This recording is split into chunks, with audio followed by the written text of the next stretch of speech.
Books of Enderal, The Butcher of Ark, Chapter 2, The Nameless One. Up to the present day, the origin and nature of this vision remained a mystery to me. Who was the enigmatic woman? How did she enter my thoughts? Or was it not her, but merely a spectral image of my thoughts, an embodiment of my subconscious? These were questions that went through my head right after I awoke. Yet I had not much time to ponder, for when I awoke, breathing heavily and soaked in sweat, I realized that something was different. Disoriented, I rose up and rubbed my burning eyes. I looked around my room and my bones cracked reluctantly as I turned my head left and right. Nothing.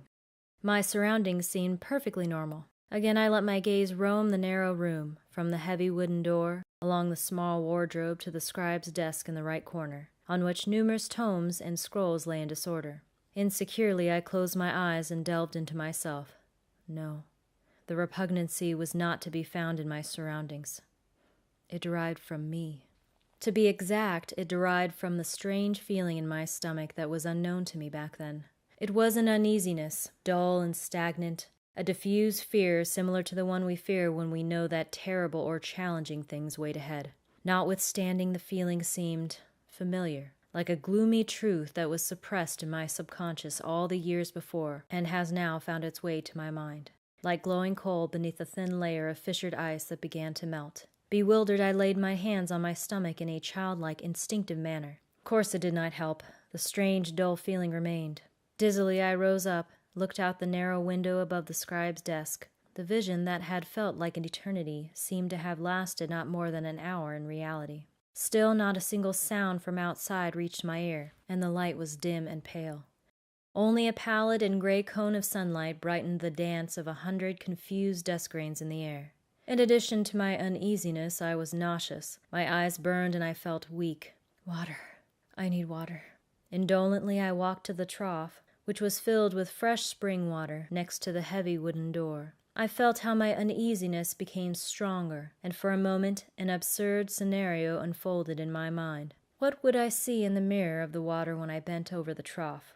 The deformed and decayed grimace I saw in the ruin? Or the unremarkable face of a man that lived his life ruled by coincidence and the lack of alternatives instead of free will? I fought the urge to walk away from the trough and instead went to my knees in front of it. But my fear was baseless.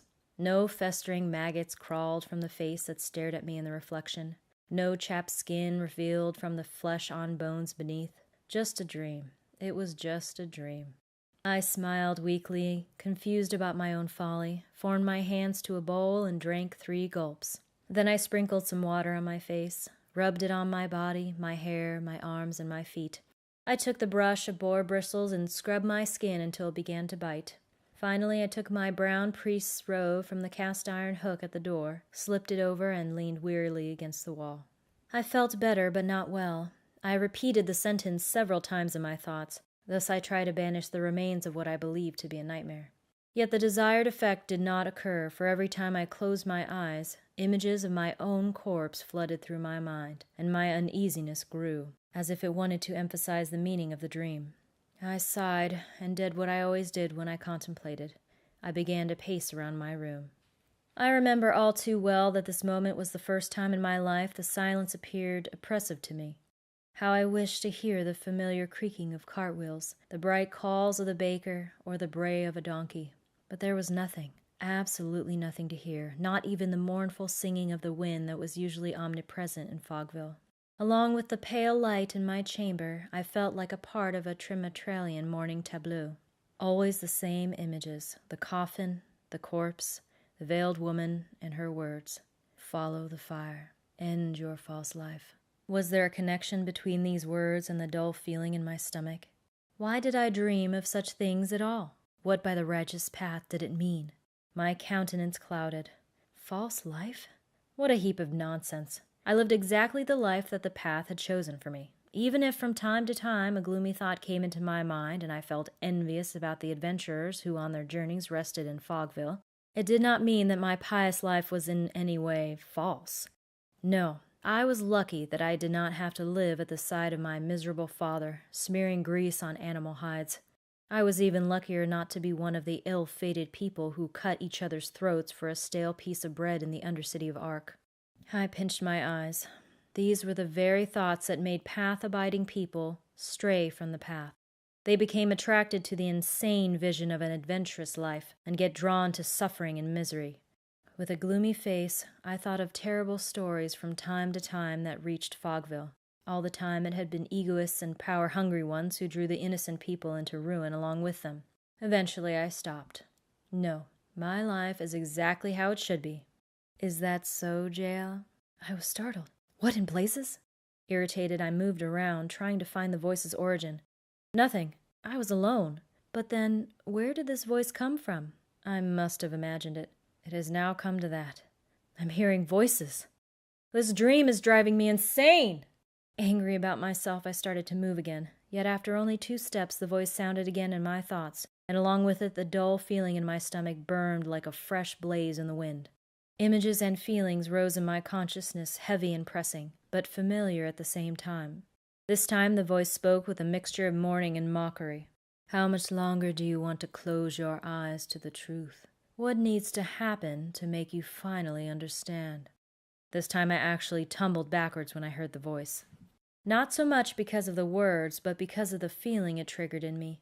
Thoughts flew in my mind, and they were not only thoughts about the scenes of my dream. I saw myself lying on my bed, soaked in sweat, shivering. I saw myself gloomily staring afar while Mater Pilea was reading out the path to me. Along with these thoughts came a crawling uneasiness, a feeling of loneliness and fear. Instinctively I pressed both hands against my stomach. By the righteous path. I'm losing my mind. Damn it! I'm actually losing my mind! I turned around fast like lightning, hastened to my desk upon which lay an open, leather-bound folio. It was a handwritten transcription of the path that I had just started before the festivities of Star Summer Night. For 5 decades now it had been possible to reproduce written works in an almost magical manner, thanks to the strange, press-like construction of a cunning starling researcher. It was called letterpress, due to the mechanics of the machine. The manual transcription, however, was still considered a sign of spiritual commitment. It had something meditative about it. It was calming. And that was what I needed to banish the rising panic in my stomach. Hastily I adjusted my chair, opened the inkwell, and took the quill. Work frees the mind, I told myself. I was encouraged by the fact that the barrage of strange images and feelings that came along with them had decreased. It had been a dream, nothing more.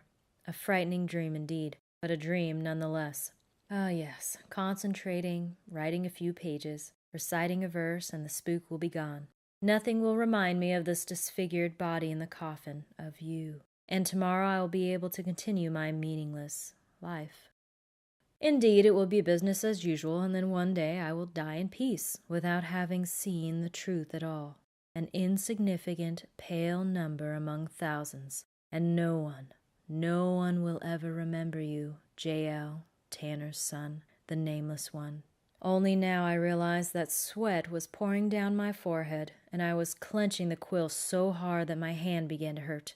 The sentences I had written down were scrawly and full of mistakes. I dropped the quill and gasped. Witchcraft! This is witchcraft!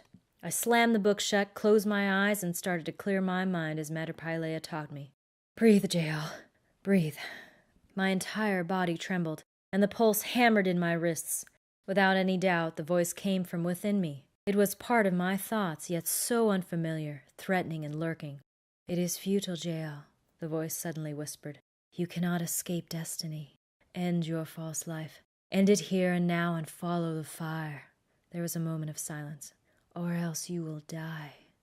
As the last word faded in my mind, fear exploded inside of me. It shot up my spine, made its way through my body, to my heart, fingertips, to my skull, and right into my brain. The feeling it released was terrible. Again and again the horrid images from my dream appeared along with the strange memories of seemingly random moments of my life. I saw myself pacing between the benches of the temple, without orientation. I saw myself preparing a corpse for its last journey, according to Enderalian tradition, weeping.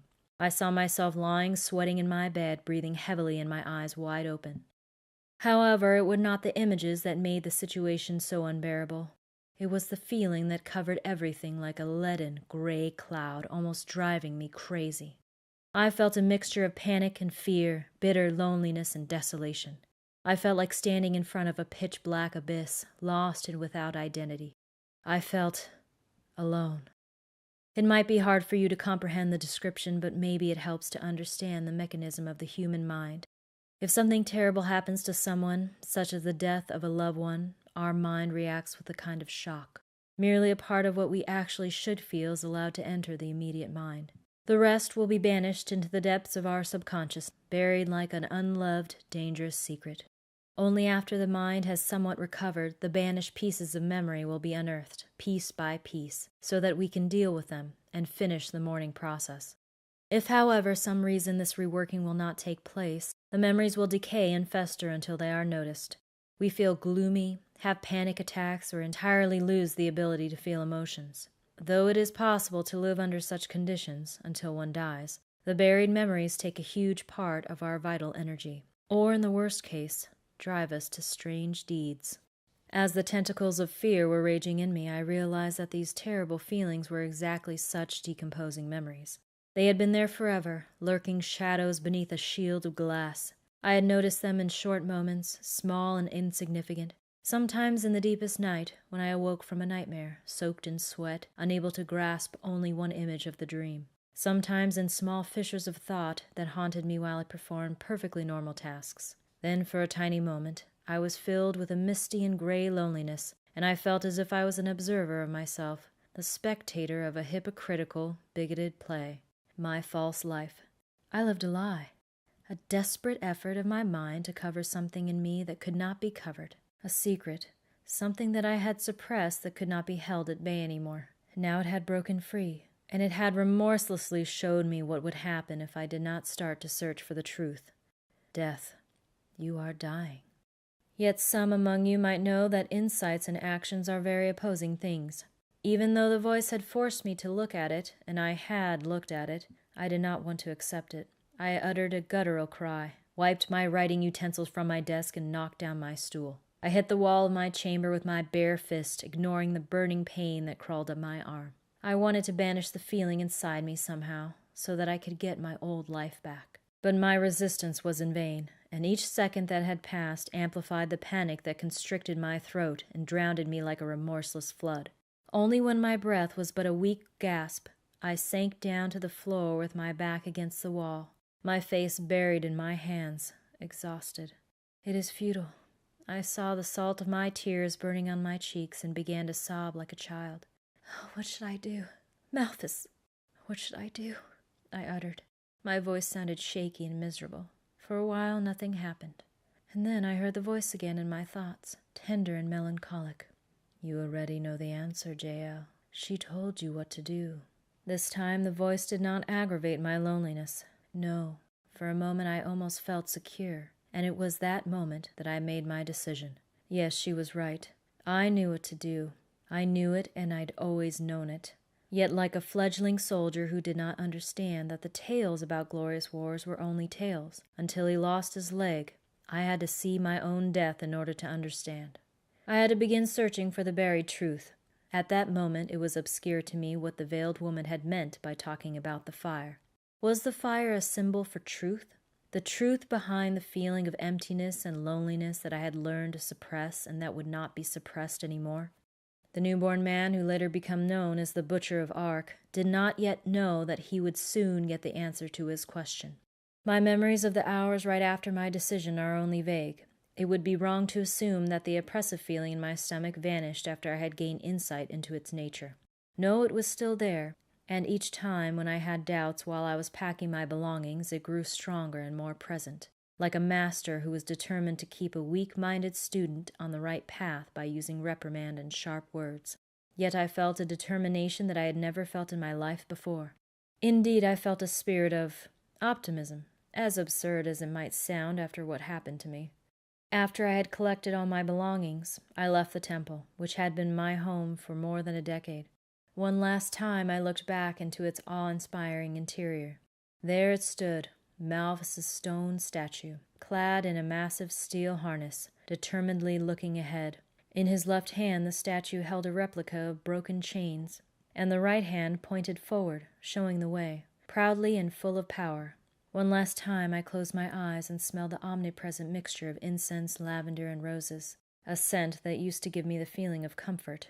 Now it pleasantly tickled in my nose and reminded me of the ointment that the inhabitants of the Isles of Calais used to embalm their dead. I swallowed heavily and closed the door behind me. The contents of the package that hung on my shoulder was scarce: a loaf of considerably fresh and drawling bread, a water-skin, my scratchy cotton blanket, a sachet of pennies, and the holy 101 verses, which I decided to take along after a moment of hesitation. The book felt heavy, and its leather binding seemed rough and, sticky. Nonetheless, my attachment to the Lightborn, whose holy word was the spiritual compass for any devout Enderalian, and who was the only companion in my lonesome life so far, except for Mater Pylaea, was too deep. One thing was clear to me: wherever my journey should lead me, I needed food and decent clothing. My priestly robes were too heavy and cumbersome, and they would soon be too warm in the summer. Also, they seemed like a burden to me, completely inappropriate for the task ahead. Even though every traveler, except for brigands, would treat me with respect, the robes were a symbol of my old life as a priest. So I had to go to the marketplace, find a trader who would sell his wares despite the holy day. It felt strange to see the place that usually was full of people be so empty and quiet. Only a dog noticed my presence, and a few chickens, which by their owner had been perched in a corral surrounded by an alcove of the weak town hall. Meanwhile, the sun had risen, but the many gray clouds did not allow much light to shine down into the city. It was going to rain. Eventually, I reached my destination, a small and cozy store. The house walls were overgrown with ivy, which framed the milky windows beneath the crooked roof. A hand-cart full of barrels and crates stood before the entrance, as if it had been abandoned by its owner during work, which was likely considering the smell of alcohol, gunpowder, and fried meat in the air. Garlands, which would have shined in all colors if enough sunlight had been present, hung limply between the houses. Several times I heard a crunch when I walked over some broken jugs. The sign next to the heavy door identified the shop as Carvai's Sundries. I knocked, and I knocked again, and after a few moments that passed without any reaction, the third time I heard a sound of scuffling steps. An aged starling with clean-shaven face and sharp nose opened the door. His tired look told me that he had intended to run off the unwanted customer before he recognized me. The dark circles under his eyes made me assume that he had vigorously been celebrating the star summer night as well. For a moment the sight seemed bizarre to me, even familiar, as if I had experienced it many times before. However, the feeling was gone at the moment he started to speak. "Well, Father," he said in a worn-out voice. He looked nervously at the embroidered emblem on my robe, which showed a stylized eye and a sword. "Can I help you?" I tried to smile. "Indeed you can, by showing me your wares. May I enter?"